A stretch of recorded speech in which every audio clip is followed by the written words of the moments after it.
Hi, I'm not Tyler. And I am not Josh. And we are BLURRYFACE. BLURRYFACE. Or should we say our name's BLURRYFACE? True. We are a full production tribute to 21 Pilots. And did I say my name? Did I say my real name? No, Not I just yet. said No, I'm not not yet. Tyler. My name is Jeff Tomrell.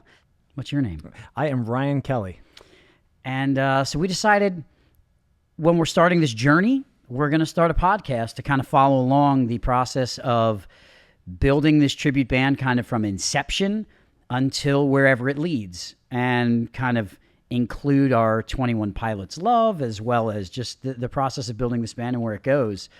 So to jump in on episode 1, we're just going to talk about kind of how this idea came to be and why we're doing this, and a little bit about who we are. Yeah, I think it'll be like an interesting perspective to watch us grow as an outsider, you know? Well, I from hope we find it interesting. I already find it interesting, yeah. I love everything we're doing. So yeah, I've been a performer for over 20 years. I've done over 3,500 performances in my life, and I've earned my 10,000 hours, as they say. And honestly, I thought I was done on stage. I've started a few bands, and those bands are still operating with other people, and I still manage them. And I thought that was just going to be my role moving forward, that I manage and that I maybe produce some shows, and I have this production studio that we're shooting in as well. Which is awesome, by the way. Thanks, Ryan. Yeah, it's great. And then Ryan slid into my DMs. I did. And we'll talk about that. But Ryan, why don't you introduce yourself and kind of what you've done up to this point? Yeah, no, I think it's funny, man. It's I can almost say the exact same, very similar things to you, you know, as we've been coming up in this. But yeah, I've been a musician first and foremost for again over 20 years, and played countless shows, definitely in the thousands. I can't even count. I counted. I have a problem. I counted. You counted, yeah. Maybe I should count. You should count. I do want to know. But yeah, definitely up there in the thousands, years and years. And yeah, I was playing shows for the longest time. Was trying to do huge production shows for the longest time. Fell in love with live production. Fell in love with lighting. Fell in love with sound, you know, all those kind of things. And then, you know, once the pandemic happened, I kind of switched as well. And I got into forming bands, and I had a warehouse of my own, had a lot of people working under me. And then I kind of transitioned all of the band creation stuff into just more live production stuff. So I went more along that route. So I kind of got rid of the bands that I was like putting together, which some are still out. They're self-managed now, which is different from what you're doing. Yeah. But yeah, now I'm just heavy in the production world. Started my own production company with mainly lighting, and then me and a partner started another audio company that's mainly the only thing we focus on. And yeah, that's like basically what I've been doing for like the last 20 years, you know. Ryan, we've been like traveling similar paths in different bands within the same circuit, and both of us having a love for like production. Mine was, you know, I saw 9 Inch Nails perform in 2008, and the next day I went and bought, there's a fly in here. Mm-hmm. See, that's our first guest on our podcast. His name's BLURRYFACE too. That is BLURRYFACE. Yeah. You know, so I saw 9 Inch Nails, and I was like, I need a light. And I went and got a light and learned how to use it and learned how to program it to our stuff. And then, you know, your band came along, and then oftentimes we would even like, hey man, we're playing this place for the first time. Have you played there? What's the load-in like? That was fun, man. I liked those little interactions because, yeah, I mean, even at that time, it's like I can even remember you posting things about going to 9 Inch Nails. Honestly, it's like just because I've seen it, because like we were in such a small circle of people, and you were the only other person doing big shows, and I was always like loving what I was seeing. I was like, this guy knows what he's doing. Well, they weren't always big shows. Yeah, but the show, we wanted the show to be big. Completely understand. Yes, right. 100%. I wanted to go like this, and the whole stage turned red.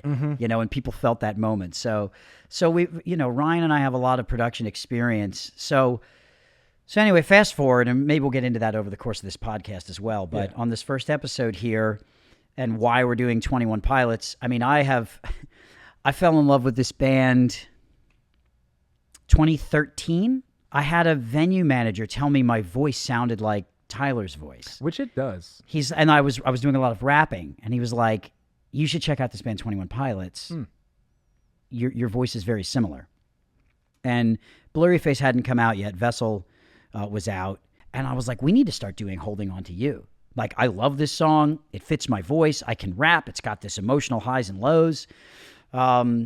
Did you feel like people would know the music No, at that time? Yeah. no. You just loved this stuff. No, and you we just were at like, a point "Let's with go." what we were doing with that band. The band's name is Go Go Gadget.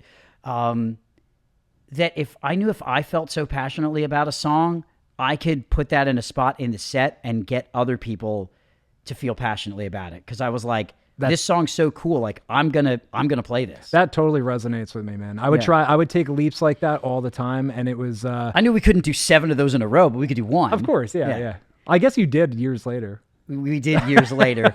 But then, I knew that if we were delivering, even if it was something the audience didn't know that we were playing for, we should say we were both in cover bands. We were playing other people's music. Yeah.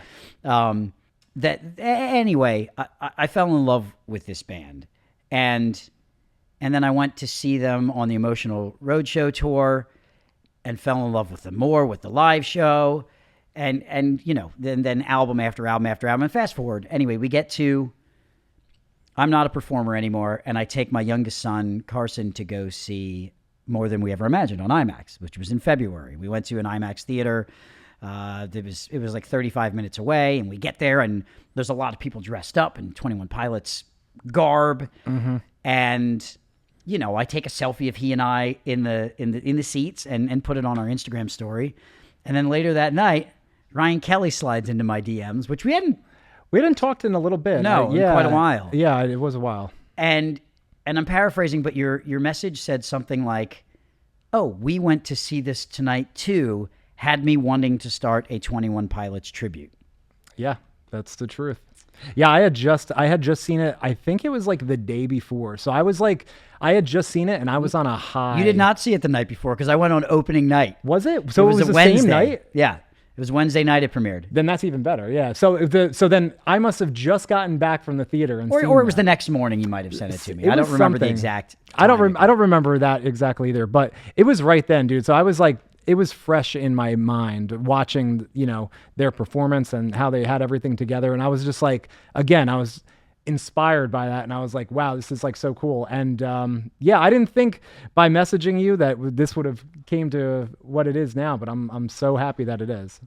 I mean, I not only have I performed some of their songs, but like during the pandemic when we didn't have anything to do, I gave myself 21 days to learn a whole set of music, and I performed a whole like live stream set from my attic of my house with video and lighting programmed. So like it's always been there that like if I get back on stage, not that I had the full thought, but I was like, this might be the reason why. Mm-hmm. And when you sent that to me, Ryan's a guy that gets stuff done. Thanks, man. He's a doer like myself, and he sent me this message, and I thought, this guy's gonna do this. This guy's gonna do this. And if I join him on this journey, I think it'll be better. Because I don't think there's a better person. I don't think there's two better people, Ryan, to do this. In addition to my vocal style and range and tone, your drumming style is so similar to Josh's drumming style. Yeah, it feels very like natural to play his stuff, the way that he does it. Because I just hit hard, and you've set your kit up the same way. We do, yeah. And it was, so I'm thinking Ryan plays like Josh. Ryan has a background in production, which if I'm going to do this show, we're going to do the full thing. Yeah. Well, as much as we're able to do the full thing, and we'll get into that too. But I thought about it for a few days, and I recently, with the production studio here, I was taking some like video jobs, and I had one of them go like terribly wrong. And it was so much so that I was like, I don't think I want to try to do that anymore. And it was a nice time to like, I think it's time to refocus on bands. And then I saw this movie of this band that's inspired me, and then you send me this message. And I literally had some time to like get away and think. And I was like, am I getting back on stage? Isn't that a crazy feeling? So yes. So we started a few messages, and then we set up a meeting first. Yeah, we did.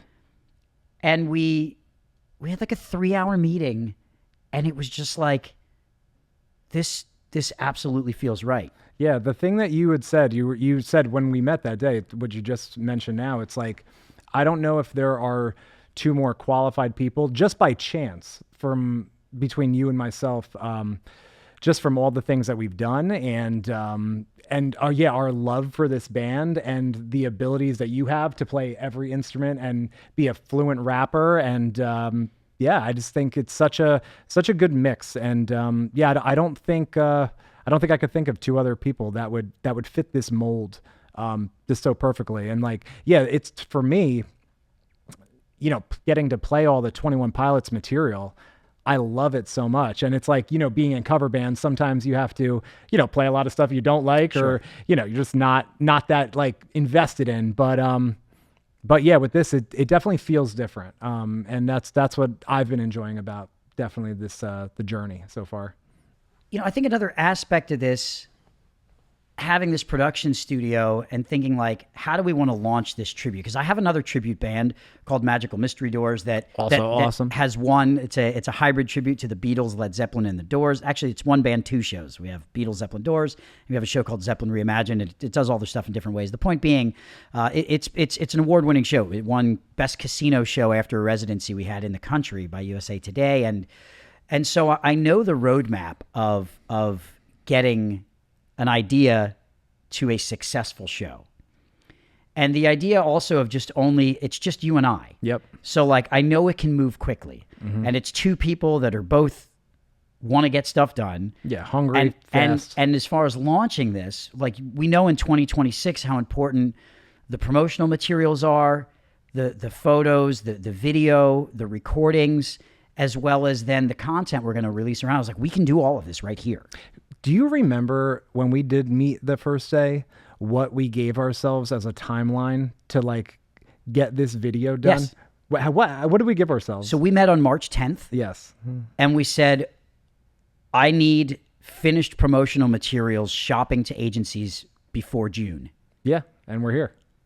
And they're done. Yeah. And it's June now, and we started shopping to agencies before June. Yep. And now we're talking to you guys. I mean, it was a very accelerated process. That's one of the important things, like setting deadlines for bands out there that want to build stuff, and any business really. It's like, I love a deadline because you have to get it done. You have to meet the deadline. So we, and we'll get into this in the following episodes about how we planned our promo and how we moved it. But it was like, today's March 10th, and we're going to do this.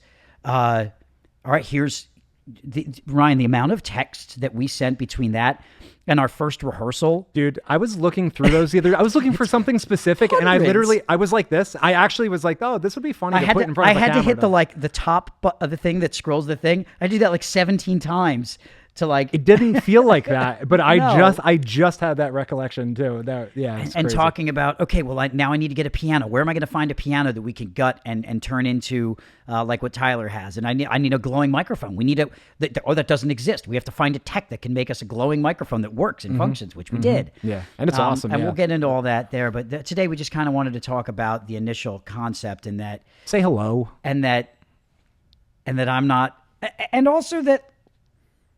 Look, we're not trying to be Tyler Joseph and Josh Dunn. What we want to do is create kind of a celebration of this band and the community they've built and the importance of the topics they talk about lyrically.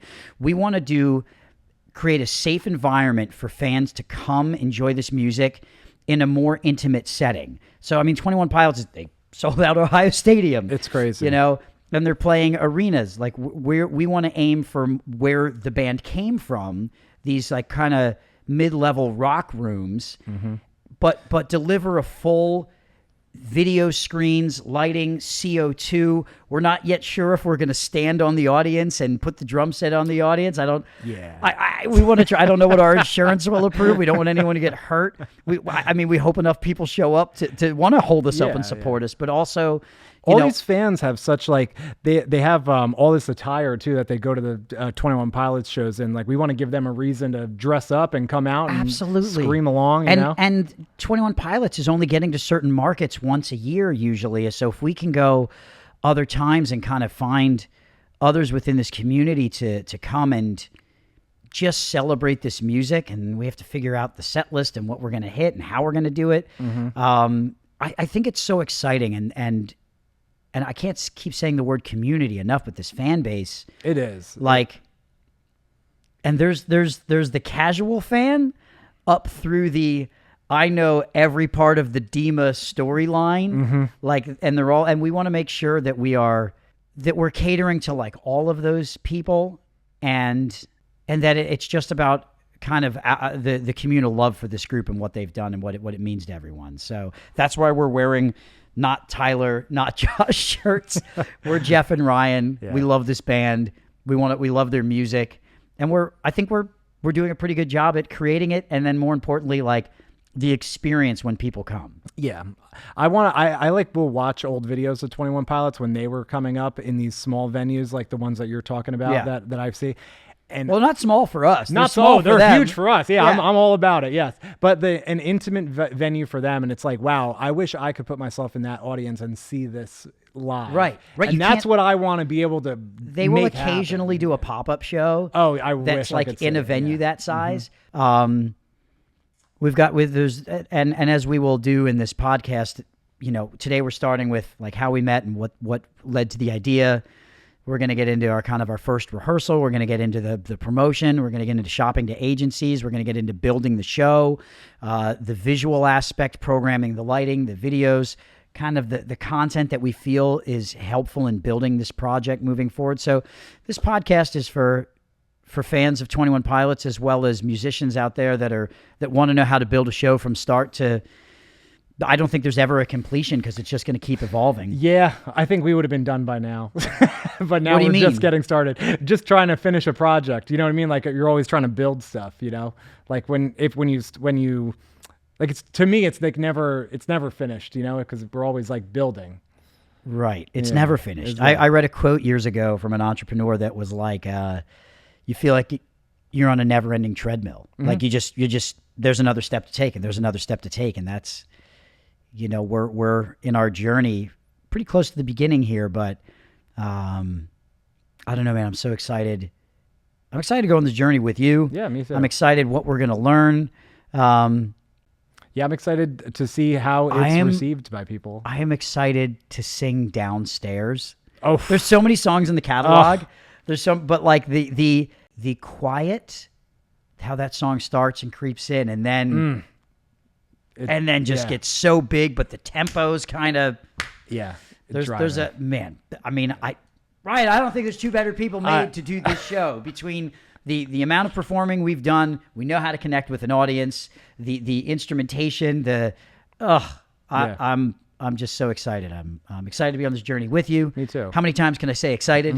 Excited. And we're gonna play a tune. Yeah, that'll be fun. What tune are we gonna play today? "Tear in My Heart." We're gonna play "Tear in My Heart." When I first heard this song for the first time, I thought the bridge was so strange. When he's like, you fell asleep in my car I drove the whole time. The phrasing was weird. He's talking about the government not using taxes to, and I listen to it again, and it's catchy, and then I hit a pothole when I'm driving, and he's like, this dude's speaking to me right now. Oh my God, that's so funny. It's pretty accurate. It's clever, man. It never surprises me, and that is one thing I'm enjoying about this whole process too, is really diving into the songs and hearing all these nuances and these things that I just enjoyed the song in the past, and now I'm like diving in, learning it on a deeper level, learning it on a much deeper level, and like enjoying it even more. So I think that's been cool. One of the great parts about this band is you can listen to them on a surface level where you're just drumming, drum show. You're just tapping on your steering wheel and you're humming along. But just then doing a backflip. You can dive in and realize, oh my, there's lore. There's a story here. And when I really started diving into that, it should be a movie. It should be a huge cinematic. They've discussed it. It should be, because it's a great story. Everything about it is a great story. I love it. Well, we'll follow along. Yeah. Let's play a tune, and we'll see you on the next episode. Later. Right, here we are in our podcast playthrough studio. We're going to play "Tear in My Heart" today. Our Ryan, our not Josh. We're doing electronic drums in this setup because we thought it would work well in here. So let's see how it goes. Let's play some "Tear in My Heart." Love this intro. Oh, yo, I say yo.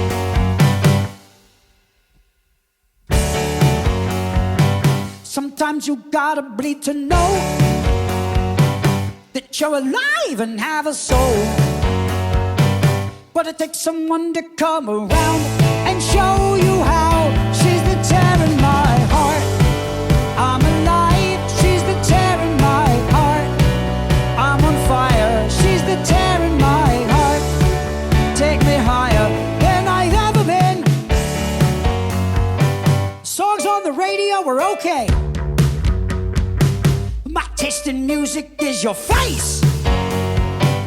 But it takes a song to come around to show you how. She's the tear in my heart. I'm alive, she's the tear in my heart.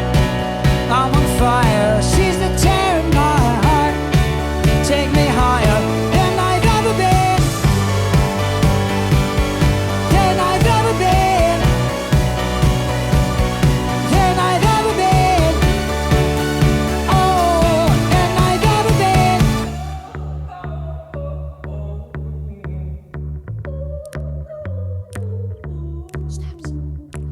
She fell asleep in my car, I drove the whole time. But that's okay, I'll just avoid the holes so you sleep fine.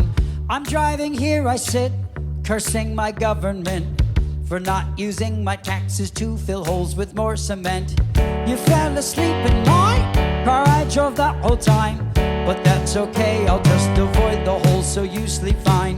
I'm driving, here I sit, cursing my government for not using my taxes to fill holes with more cement. Sometimes you gotta bleed to know, oh, oh, that you're alive and have a soul, oh, oh. But it takes someone to come around to show you how. She's the tear in my heart. I'm alive, she's the tear in my heart. I'm on fire, she's the tear in my heart. Take me higher than I've ever been. My heart is my armor, she's the tear in my heart. She's a carver, she's a butcher with a smile. Cut me farther than I've ever been. Than I've ever been. Than I've ever been. Oh, my heart is my armor, she's the tear in my heart. She's a carver, she's a butcher with a smile. Cut me farther than I've ever been. I absolutely sang one wrong word in there. I said she. That's okay. That's okay. We'll see you next episode. Thanks for tuning in.